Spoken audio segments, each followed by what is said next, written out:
Bismillahirrahmanirrahim. Assalamualaikum warahmatullahi wabarakatuh. Waalaikumsalam warahmatullahi wabarakatuh. Alhamdulillahirabbil alamin. Wassalatu wassalamu ala alihi washabbihi ajmain amma ba'du.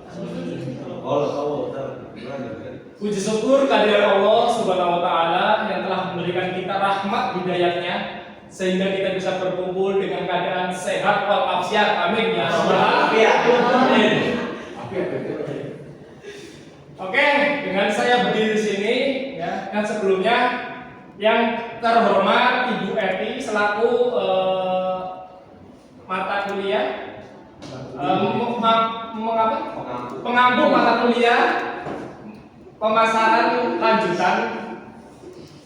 Di sini saya akan mempresentasikan ya terkait penyusunan strategi inovasi produk dan layanan.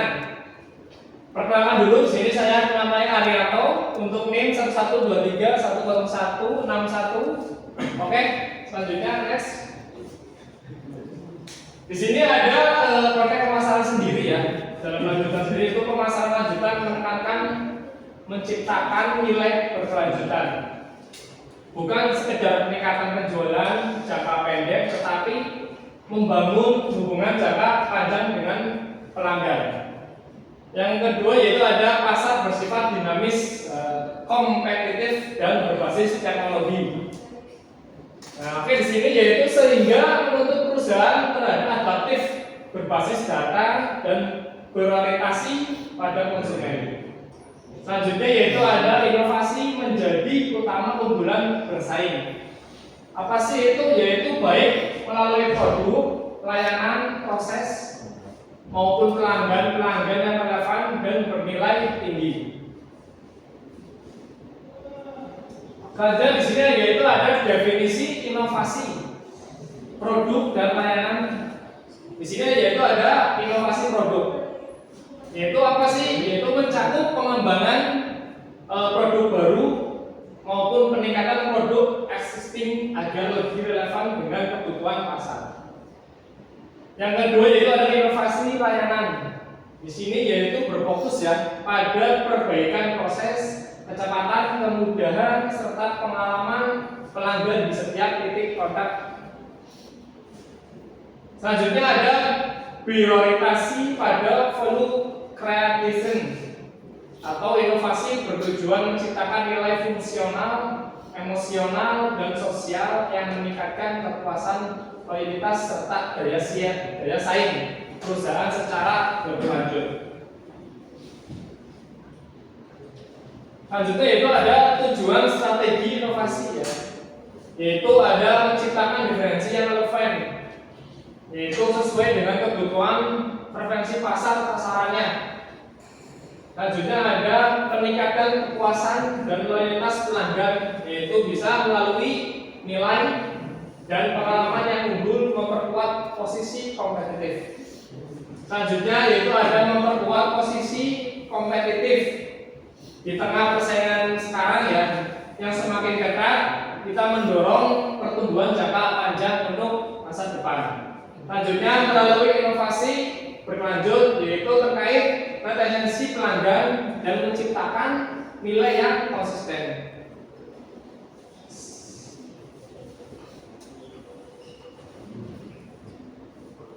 Sini yaitu ada jenis inovasi dalam pemasaran, yaitu ada inovasi intervental, yaitu penyempurnaan bertahap pada produk dan atau layanan yang sudah ada untuk meningkatkan efisiensi dan kepuasan pelanggan. Selanjutnya ada inovasi radikal, yaitu terobosan besar yang menciptakan pasar baru, mengubah cara bisnis yang dijalankan. Selanjutnya di sini yaitu ada inovasi produk, layanan, dan model bisnis, yaitu mencakup pengembangan, penawaran, peningkatan pengalaman pelanggan, serta cara perusahaan menciptakan dan menangkap nilai secara berkelanjut. Selanjutnya di sini yaitu terkait peran STP dalam strategi inovasi. Di sini yaitu satu ada segmentation, yaitu identifikasi kebutuhan, karakter, dan perilaku pasar yang berbeda. Nah, jadi yang dimaksud segmentasi yaitu identifikasi ya dalam kebutuhan sekarang dalam pemasaran tersebut, yaitu dari perilaku konsumennya ataupun perbedaan konsumen tersebut. Selanjutnya yaitu targeting, yaitu pemilihan segmentasi kontestan yang paling sesuai dengan sumber daya dan tujuan perusahaan. Nah, di sini juga terkait targeting, yaitu harus sesuai ya. Misalkan dengan sumber dayanya atau dari perusahaan tersebut memilih target yang dituju untuk pemasaran yang berkelanjut. Selanjutnya positioning, yaitu penanaman nilai untuk keunggulan merek di benak konsumen secara konsisten dan relevan. Nah, itu juga sangat penting ya. Positioning sendiri yaitu harus unik dalam keunggulan. Misalkan kita punya produk ya dalam namanya itu cara unik, jadinya kita produk sendiri itu gampang diingat oleh konsumen ataupun di benak konsumen secara konsisten dan relevan tersebut. Selanjutnya yaitu di sini ada analisis kebutuhan konsumen, yaitu ada customer pain points dan unmet needs, atau mengidentifikasi masalah serta kebutuhan konsumen yang belum terpenuhi. Selanjutnya yaitu ada customer journey dan experience, memahami dan mengelola seluruh titik interaksi pelanggan dengan merek. Selanjutnya yaitu ada riset pasar berbasis data, menggunakan data analisis untuk menghasilkan insights akurat sebagai dasar pengambilan keputusan pemasaran dan inovasi tersebut. Selanjutnya di sini yaitu ada proses penyusunan strategi inovasi. Itu satu, ada identifikasi peluang, menganalisis tren pasar, kebutuhan konsumen dan celah kompetitif. Selanjutnya pengembangan ide, yaitu merancang solusi inovatif yang sesuai dengan insights pasar. Selanjutnya yaitu ada uji pasar validasi, menguji konsep kepada konsumen untuk memastikan pelayanan dan nilai. Selanjutnya implementasi dan evaluasi, menerapkan inovasi serta mengukur kinerja untuk perbaikan berkelanjut. Selanjutnya di sini yaitu ada inovasi berbasis digital. Terkait inovasi berbasis digital, yaitu terkait digitalisasi produk dan layanan, pemanfaatan teknologi untuk meningkatkan kemudahan, kecepatan dan nilai bagi pelanggan. Nah, di sini untuk digital sendiri mungkin nggak asing ya. Kita semuanya itu memegang HP ataupun apa. Jadinya ketika kita untuk pemasaran itu sangat relevan ya dalam digitalisasi tersebut. Karena digital itu sangat bermanfaat karena dalam teknologi sekarang pada zaman sekarang ya sudah meningkatkan kemudahan kecepatan tersebut. Selanjutnya di sini ada customer kooperatif, melibatkan pelanggan dalam proses inovasi untuk menghasilkan solusi yang lebih relevan. Selanjutnya yaitu fokus pada customer experience, menciptakan pengalaman pelanggan yang positif, konsisten, dan berkesan di seluruh touch point. Oke, di sini yaitu saya ambil dari studi kasus UMKM kuliner ya. Dari gambar di sini ada Mang lagi jualan ketoprak apa namanya ini? Apa? Telur ya. Di sini yaitu terkait masalahnya ya, yaitu sangat bersaingan pasar yang semakin ketat, serta perubahan selera konsumen yang cepat dan dinamis. Dan di sini juga masalahnya itu semakin banyak persaingan, yaitu sangat dalam perubahan dari utamanya dalam konsumen tersebut ya. Karena zaman sekarang mungkin bisa lebih cepat dan dinamis.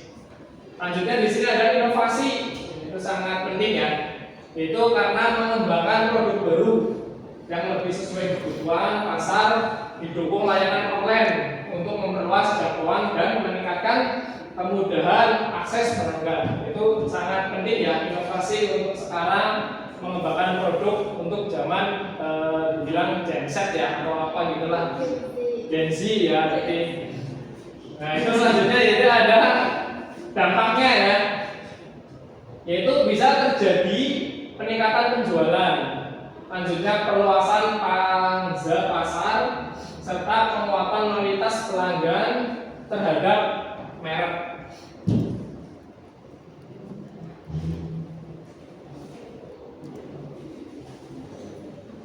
Selanjutnya yaitu resiko dan tantangan inovasi. Ketidakpastian pasar, tidak banyak pasar yaitu perubahan tren yaitu teknologi ya, dari perilaku konsumen yang sulit diprediksi. Nah, di sini termasuknya itu tidak kepastian pasar yaitu dalam perubahan tren pada zaman sekarang ya. Banyak dari perilaku konsumennya maupun penjualannya juga harus diprediksi. Selanjutnya di sini ada keterbatasan sumber daya atau SDM-nya ya. Nah, terbatasnya modal atau waktu dan tenaga kerja dalam mendukung inovasi, yaitu mungkin resiko atau tantangannya itu sumber daya atau SDM-nya dari modal terbatas dan waktu. Ya. Selanjutnya resistensi organisasi, yaitu penolakan terhadap perubahan akibat budaya kerja lama dan kurangnya kesiapan SDM. Selanjutnya indikator keberhasilan inovasi, yaitu tingkat adopsi pasar, yaitu sejauh mana sih produk diterima dan digunakan oleh konsumen dan sasarannya. Selanjutnya yaitu ada kepuasan dan loyalitas pelanggan, yaitu persepsi positif pelanggan yang mendorong pembelian ulang dan rekomendasi, yaitu mungkin kepuasan ya dalam kita penjualan ya, atau pemasaran.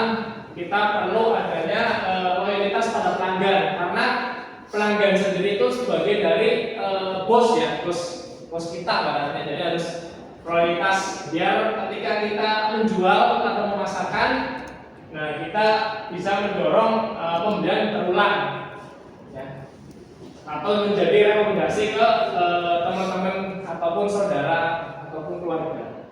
Selanjutnya pertumbuhan penjualan, meningkatkan pendapatan sebagai hasil keberhasilan strategi inovasi dan pemasaran. Oke, di sini saya ambil kesimpulan dari materi yang saya sampaikan, yaitu inovasi merupakan elemen utama pemasaran.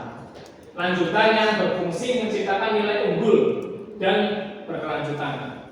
Atau inovasi tidak terbatas pada produk baru, tetapi mencakup layanan, proses, model, bisnis dan pengalaman pelanggan.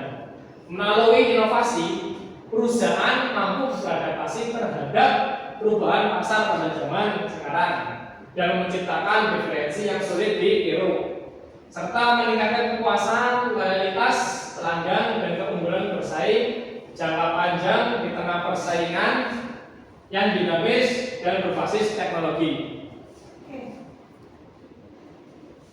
Oke, dari materi yang saya sampaikan atau webinar yang saya sampaikan, ada pertanyaan dari audiens, silakan tempat dan waktu. Oke, siap. Bagaimana sih cara perusahaan mengidentifikasi peluang inovasi produk dari layanan? Oke, saya jawab ya sekarang ya Mas ya. Sekarang Mas. Yaitu perubahan mengidentifikasi peluang inovasi melalui riset pasar, analisis tren industri, pengumpulan feedback pelanggan, serta pemanfaatan data penjual dan perilaku konsumen. Pendekatan customer membantu perusahaan menemukan unmet needs yang dapat dijadikan dasar inovasi tersebut. Oke, ada lagi?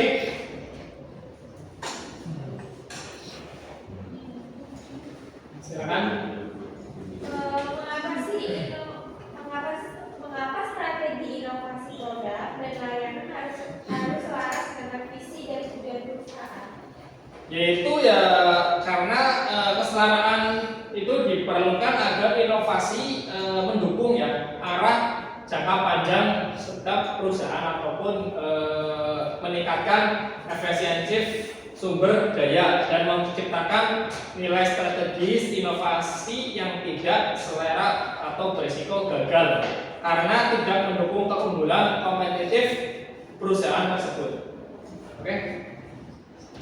Silakan. Izin bertanya, bagaimana peran teknologi dalam menyusun strategi inovasi produk dan layanan? Oke, yaitu saya jawab ya. Yaitu teknologi itu sangat penting ya atau berperan sebagai enabler ataupun inovasi dengan memungkinkan pengembangan produk yang baru. Peningkatan kualitas layanan di generasi yaitu proses serta personalisasi pengalaman pelanggan, pemanfaatan teknologi juga mempercepat pintu market tersebut. Oke, selanjutnya. Apa aja sih tantangan utama dalam menerapkan strategi inovasi produk dan layanan ini? Yaitu untuk tantangannya sendiri yaitu bisa yang utama yaitu meliputi ketidakpastian ya dalam pasar atau keterbatasan sumber daya dalam SDM tersebut atau resiliensi internal organisasi serta resiko kegagalan inovasi. Oleh karena itu perusahaan perlu manajemen perubahannya dan pencernaan resiko yang matang untuk masa depan. Oke, selanjutnya. Ya, siap.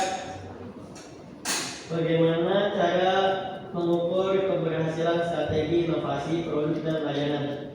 Yaitu bisa ke dalam keberhasilan dapat melalui indikator seperti tingkat adopsi pasar, kepuasannya dalam loyalitas pelanggan itu sangat penting, yaitu meningkatkan penjualan serta pangsa pasar serta kontribusi inovasi terhadap profitabilitas perusahaan tersebut. Oke, terima kasih atas pertanyaannya teman-teman Alfa-Agien ya. Saya tutup untuk materi ataupun seminar untuk siang hari ini. Apabila ada tutur kata karena saya manusia tempatnya salah, sekian dari saya. Wabillahi taufiq wal hidayah. Wassalamualaikum warahmatullahi wabarakatuh. Waalaikumsalam.